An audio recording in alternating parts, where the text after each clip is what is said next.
কেউই শোনালো মোরে আজানের ধ্বনি, মর্মে মর্মে সেই সুর বাজিল কি সুমধুর। আকুল হইল প্রাণ, নাচিল ধমনী, কি মধুর আজানের ধ্বনি। আমি তো পাগল হয়ে সে মধুর তানে, কি যে এক আকর্ষণে ছুটে যাই মুগ্ধ মনে।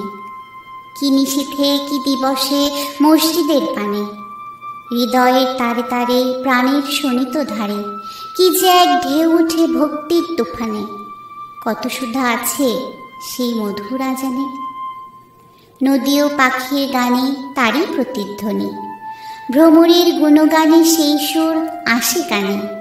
কি এক আবেশে মুগ্ধ নিখিল ধরণী, ভূধরে সাগরে জলে নির্ঝরণী কলকলে, আমি যেন শুনি সেই আজানের ধ্বনি। আহা, যবে সেই সুর সুমধুর স্বরে ভাসে দূরে সায়াহ্নের নিথর অম্বরে। প্রাণ করে আনচান, কি মধুর সে আজান, তারই প্রতিধ্বনি শুনি আত্মার ভিতরে। নীরব নিঝুম ধরা, বিশ্বে যেন সবই মরা, এতটুকু শব্দ যবে নাহি কোনো স্থানে।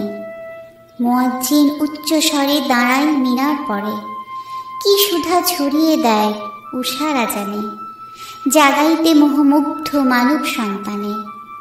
আহা, কি মধুর ওই আজানের ধ্বনি, মর্মে মর্মে সেই সুর বাজিল কি সুমধুর। আকুল হইল প্রাণ, নাচিল ধমনী। আজান লিখেছেন কবি কায়কোবাদ।